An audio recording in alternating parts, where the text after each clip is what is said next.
أعوذ بالله من الشيطان الرجيم. بسم الله الرحمن الرحيم. اللهم صل على محمد وعلى آل محمد كما صليت على إبراهيم وعلى آل إبراهيم إنك حميد مجيد. اللهم بارك على محمد وعلى آل محمد كما باركت على إبراهيم وعلى آل إبراهيم إنك حميد مجيد. میرے بھائیو دوستو، آج کی اس ویڈیو میں آپ کو نمازوں کے حالات و واقعات کے بارے میں بتاتے ہیں کہ اللہ رب العزت کی ذات نماز پڑھنے پر کیا کیا عطا کرتے ہیں. کہ اقبال نے کیا خوب کہا، گناہوں کی جستجو کتنی عجیب ہے اقبال. گناہوں کی جستجو کتنی عجیب ہے اقبال، جلدی سے نماز پڑھتے ہیں پھر گناہ کرنے کے لیے. میرے بھائیو دوستو، حضرت ابو بکر صدیق رضی اللہ تعالی عنہ اور حضرت عبداللہ بن زبیر رضی اللہ تعالی عنہ کا حال آپ کو بتاتا ہوں.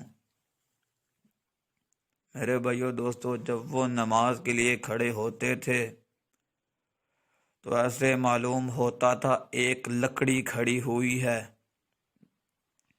بالکل ساکت کھڑے ہوتے تھے، ہلنا جلنا بالکل نہیں تھا، یعنی بالکل حرکت نہیں ہوتی تھی. کہ علماء نے لکھا ہے کہ حضرت ابن زبیر رضی اللہ تعالی عنہ نے حضرت ابو بکر صدیق رضی اللہ تعالی عنہ سے نماز سیکھی، اور انہوں نے حضور اقدس صلی اللہ علیہ وآلہ وسلم سے، یعنی جس طرح حضور صلی اللہ علیہ وآلہ وسلم نماز پڑھتے تھے، اسی طرح میرے بھائیو دوستو یاد رکھنا کہ حضرت ابو بکر صدیق رضی اللہ تعالی عنہ پڑھتے تھے. اور ظاہری بات ہے، جب استاد شاگرد کو سکھائے تو شاگرد بھی اسی لائن پر چلتا ہے. تو میرے بھائیو دوستو، اسی طرح عبداللہ بن زبیر رضی اللہ تعالی عنہ بھی نماز پڑھتے تھے. ثابت رضی اللہ تعالی عنہ کہتے ہیں کہ عبداللہ بن زبیر رضی اللہ تعالی عنہ کی نماز ایسی ہوتی تھی کہ گویا لکڑی ایک جگہ گاڑ دی جائے. ایک شخص کہتے ہیں کہ ابن زبیر رضی اللہ تعالی عنہ جب سجدہ کرتے تو اس قدر لمبا، میرے بھائیو دوستو، اس قدر لمبا اور بے حرکت ہوتا تھا کہ چڑیاں جانور آ کر کمر پر بیٹھ جاتی.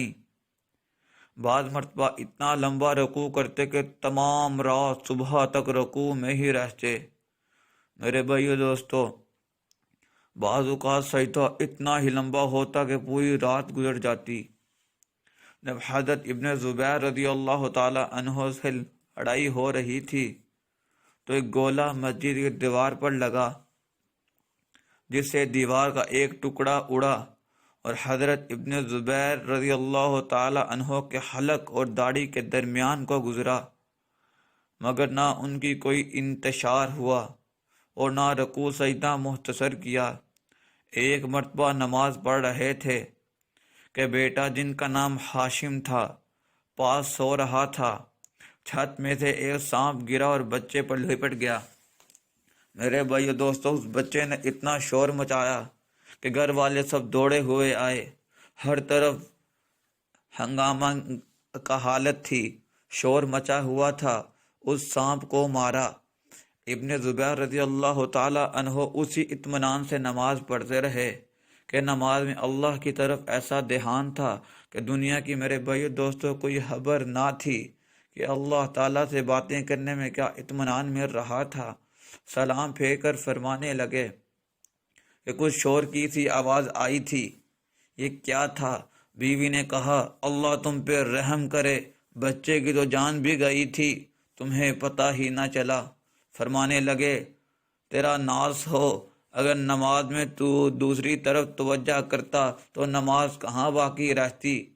ارے بھائی دوستو، اسی طرح اقبال نے کیا خوب کہا، مجھے ڈر ہے کہ تجھے تیری نمازیں کافر نہ کرتے ہیں اقبال، مجھے ڈر ہے تجھے تیری نمازیں کافر نہ کرتے ہیں اقبال، تو جھکتا کہیں اور ہے اور سوچتا کہیں اور ہے۔ اسی طرح میرے بھائیو دوستو، حضرت عمر رضی اللہ تعالی عنہ کے آخری زمانہ میں جب ان کو خنجر مارا گیا، جس کی وجہ سے ان کا انتقال ہوا، ہر وقت خون بہتا تھا اور اکثر غفلت بھی ہو جاتی تھی، لیکن اس حالت میں بھی جب نماز کے لیے منتبہ کیے جاتے تو اس حالت میں نماز ادا فرماتے اور ارشاد فرماتے کہ اسلام میں اس کا کوئی حصہ نہیں جو نماز چھوڑ دے۔ آج میرے بھائی دوستو، یہ دیکھ لو کہ ساری امت نماز سے کتنی دور جا چکی ہے کہ ایک شخص کے خواب میں آپ صلی اللہ علیہ وآلہ وسلم آئے تو وہ شخص کیا دیکھتا ہے کہ آپ صلی اللہ علیہ وآلہ وسلم کی آنکھیں امت کے غم میں رو رو کر سوجی ہوئی ہیں۔ وہ ایک تعبیر والے کے پاس گیا، اس خواب کی تعبیر پوچھی تو اس شخص نے کیا کہا کہ اے آپ صلی اللہ علیہ وآلہ وسلم کی آنکھیں اس لیے سوجی تھی کہ آج امت نماز سے کتنی دور ہے۔ تو دیکھو میرے بھائیو دوستو، آپ صلی اللہ علیہ وآلہ وسلم جب جی رہے تھے، جب زندہ تھے، جب حیات تھے، تو ان کو کفار اور عیسائی وغیرہ کفار مشرکین ستاتے تھے، لیکن آج میرے بھائیو دوستو مسلمان نماز چھوڑ کر آپ صلی اللہ علیہ وآلہ وسلم کو ستاتے ہیں۔ میرے بھائیو دوستو، اسی طرح حضرت عثمان رضی اللہ تعالی عنہ تمام رات جاگتے اور ایک رکعت میں پورا قرآن شریف ختم کر لیتے تھے۔ حضرت علی رضی اللہ تعالی عنہ کی عادت شریفہ یہ تھی کہ جب نماز کا وقت آ جاتا تو بدن میں کھپکپتی آ جاتی اور چہرہ زرد ہو جاتا۔ کسی نے پوچھا کیا بات ہے تو فرمایا، حضرت علی رضی اللہ تعالی عنہ نے فرمایا اس امانت کا وقت ہے جس کو اللہ جل شانہ نے آسمان اور زمین اور پہاڑوں پر اتارا تو وہ اس کے تحمل سے عاجز ہو گئے اور میں نے اس کا تحمل کیا ہے۔ حلف بن ایوب رضی اللہ تعالی عنہ نے کسی سے پوچھا تمہیں نماز میں مکھیاں دقت نہیں کرتی؟ فرمایا کہ فاسق لوگ حکومت کے کوڑے کھاتے ہیں اور حرکت نہیں کرتے اور اس پر فخر کرتے ہیں اور اپنا صبر و تحمل پر اکڑتے ہیں، اتنے کوڑے مارتے ہیں ہلا تک نہیں کرتے، میں اپنے رب کے سامنے کھڑا ہوں اور ایک مکھی کی وجہ سے حرکت کر جاؤں۔ میرے بھائیو دوستو، یہ تھی صحابہ اکرام کی نمازوں کا حال۔ اگر ہم اپنی نمازوں کا حساب لیا جائے تو کیا معلوم ہوگا کہ ایک دفعہ ایک جماعت ہوئی تو اس میں بعض ساتھیوں نے کہا کہ آج 4 رکعتیں ہوئی ہیں، بعض نے کہا 3 ہوئی ہیں۔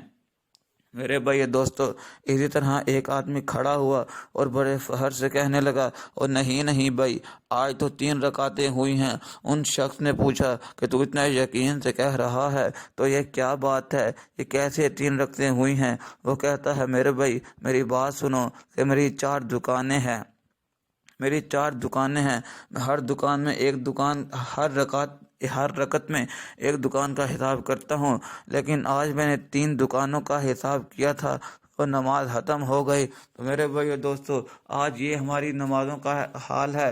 مسلم بن یسار رحمۃ اللہ علیہ جب نماز کے لیے کھڑے ہوتے تو اپنے گھر والوں سے کہتے تم باتیں کرتے رہو، مجھے تمہاری بات کا پتہ ہی نہیں چلے گا۔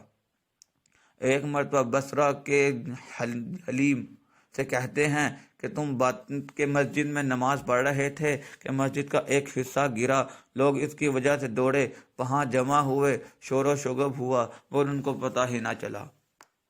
میرے بھائیو دوستو، اسی طرح حاتم اعظم رحمۃ اللہ علیہ نے کسی سے ان کی نماز کی کیفیت پوچھی تو کہنے لگے جب نماز کا وقت آتا ہے تو وضو کے بعد اس جگہ پہنچ کر جہاں نماز پڑھوں گا تھوڑی دیر بیٹھتا ہوں اور نماز کے تمام اور بدن کے تمام حصوں میں سکون پیدا ہو جائے۔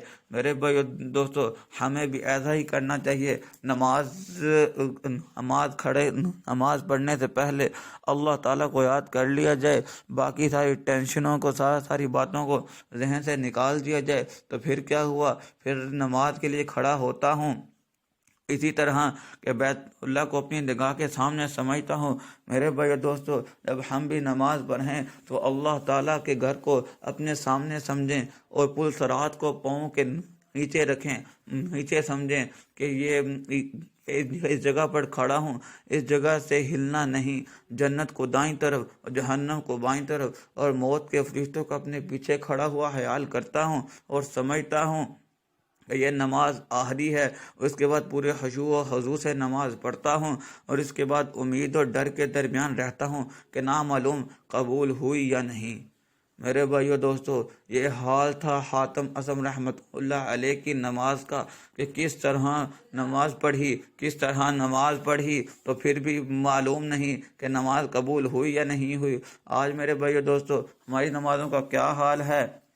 میرے بھائیو دوستو، جب قیام کے لیے کھڑے ہوں، بڑی حکمت کی بات بتانے والا ہوں کہ جب نماز کے لیے قیام میں کھڑے ہوں تو وہاں دیکھنا ہے کہ جہاں جھکنا ہے، کیونکہ وہاں اس لیے جھکنا ہے کہ ہم نے فوت ہونے کے بعد اس قبر میں چلے جانا ہے۔ جب رکوع میں جانا ہے تو اپنے دونوں انگوٹھوں کے درمیان میں دیکھنا ہے کہ سب سے پہلے میرے بھائیو دوستو یاد رکھنا کہ جب جان نکلتی ہے، سب سے پہلے پاؤں سے جان نکلنا شروع ہوتی ہے۔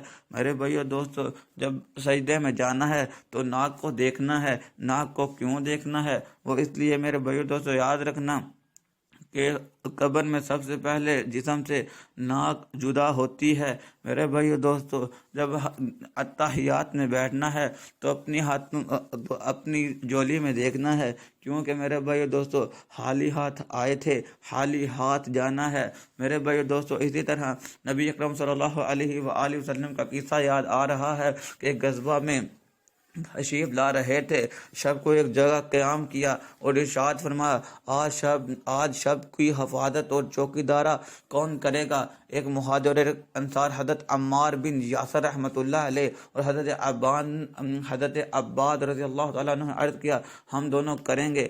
حضور صلی اللہ علیہ وآلہ وسلم نے ایک پہاڑی جہاں سے دشمن کے آنے کا راستہ ہو سکتا تھا بتا دی، ان پر دونوں قیام کرنے لگے کہ دونوں قیام کرو۔ دونوں حضرات وہاں تشریف لے گئے۔ وہاں جا کر انصاری نے مہاجرین سے کہا کہ رات کو 2 حصوں پر منتقم کر کے ایک حصے میں آپ سو رہے ہیں، میں جاگتا ہوں، اور دوسرے حصے میں آپ جاگیں تو میں سوتا ہوں۔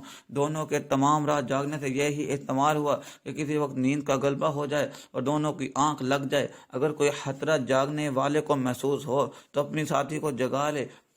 تو میرے بھائی دوستو، اسی طرح ہوا کہ رات کا پہلا حصہ انصاری کے جاگنے کا قرار پایا، مہاجری سو گئے، انصاری نے نماز کی نیت باندھ لی۔ دشمن کی جانب سے ایک شخص آیا اور دور سے کھڑے ہوئے شخص کو دیکھ کر تیر مارا۔ جب کوئی حرکت نہ ہوئے تو دوسرا اور پھر اس کو تیسرا تیر مارا، اور ہر تیر اس کے بدن میں گھستا رہا، اور یہ ہاتھ اس کے بدن سے نکال کر پھینکتے رہے، اور اس کے بعد اطمینان سے رکوع کیا، سجدہ کیا، نماز پوری کر کر اپنے ساتھی کو جگایا۔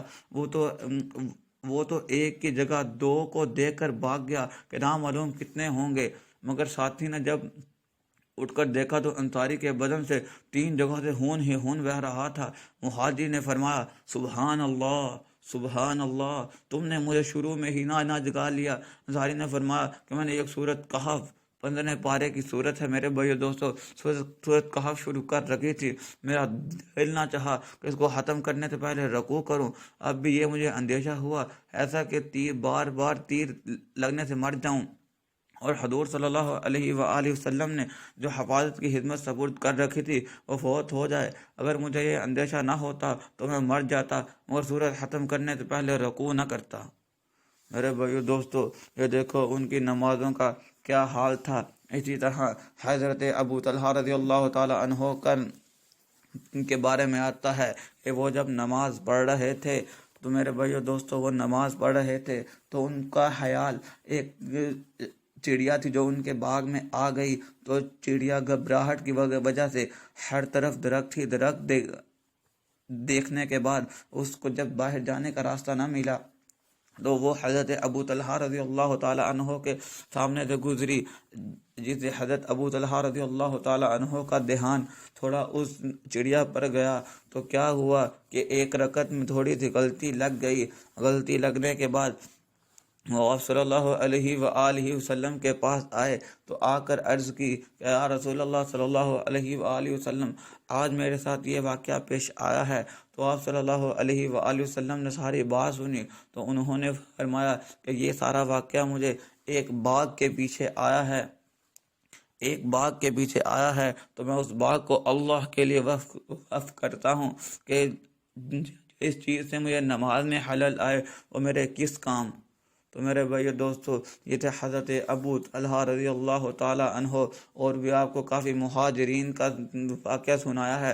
حضرت عثمان رضی اللہ تعالی عنہ تھے، حضرت ابو بکر صدیق رضی اللہ تعالی عنہ کا قصہ تھا، حضرت ابن زبیر رضی اللہ تعالی عنہ کا قصہ تھا، حضرت علی رضی اللہ تعالی عنہ کا قصہ تھا، حضرت عثمان رضی اللہ تعالی عنہ کا قصہ تھا کہ میرے بھائیو دوستو کیسے انہوں نے اللہ کی نمازوں کو اللہ سے لینے کا براہ راست طریقہ اپنا رکھا تھا کہ میرے بھائیو دوستو یاد رکھنا کہ ہر چیز کا حکم زمین پر آیا ہے، ہر چیز کا حکم زمین پر، حج کا، زکوٰۃ کا، روزے کا، ہر چیز کا میرے بھائیو دوستو زمین پر حکم آیا ہے۔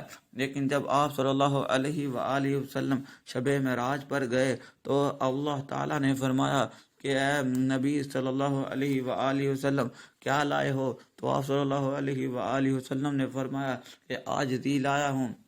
میرے بھائیو دوستو یاد رکھنا کہ اللہ حاکم الحاکم ہے، بادشاہوں کے بادشاہ ہیں، لیکن ایک اللہ کے پاس چیز نہیں ہے اور وہ عاجزی ہے۔ میرے بھائیو دوستو پھر جب وہ تحفہ اللہ تعالیٰ نے لیا تو آپ صلی اللہ علیہ وآلہ وسلم کو اللہ رب العزت کی ذات میں تحفے میں نماز دی۔ میرے بھائیو دوستو نماز کی اتنی فضیلت ہے کہ باقی ہر چیز کا حکم زمین پر آیا، نماز کا حکم آسمان پر آیا۔ تو میرے بھائیو دوستو ہم نے اپنی نمازوں کو بہتر کرنا ہے، نمازوں کو سیکھنا ہے، اپنے علماء سے بار بار اس کے نماز کے فرائض سنتے ہیں کیا کیا ہیں، سب کے بارے میں پوچھنا ہے کہ ہم بھی اللہ تعالیٰ سے براہ راست مانگنے والے بن جائیں۔ کہ میرے بھائیو دوستو جب صحابہ کرام نماز پڑھتے تھے، 2 رکعت نماز پڑھتے تھے، چہرے پہ ہاتھ پھیرنے سے پہلے اللہ رب العزت کی ذات ان کو وہ چیز عطا فرما دیتی تھی۔ میرے بھائیو دوستو کلمے کا یقین پیدا کرنا ہے، لا الہ الا اللہ، اللہ کے غیر نہیں اللہ سے ہوتا ہے، محمد رسول اللہ، محمد صلی اللہ علیہ وآلہ وسلم کے طریقوں پر چل کر دونوں جہانوں کی کامیابی کا یقین، اور ان کے طریقوں سے ہٹ کر دونوں جہانوں کی ناکامی کا یقین ہمارے دل میں آ جائے۔ میرے بھائیو دوستو کلمے کے بعد سب سے پہلا حکم نماز کا آتا ہے۔ نماز دین کا ستون ہے، نماز آپ صلی اللہ علیہ وآلہ وسلم کی آنکھوں کی ٹھنڈک ہے۔ میرے بھائیو دوستو نماز تو آپ صلی اللہ علیہ وآلہ وسلم کی آنکھوں کی ٹھنڈک ہے۔ نماز شیطان کا منہ کالا کرتی ہے، نماز پڑھنے سے راحت ملتی ہے۔ اللہ رب العزت کی نماز پڑھنے سے سارے چین نصیب فرماتے ہیں۔ میرے بھائیو دوستو اللہ رب العزت سے دعا ہے کہ ہم سب کو 5 وقت کا پکا سچا مسلمان اور پکا سچا نمازی بنائے۔ میرے بھائیو دوستو اس پیغام کو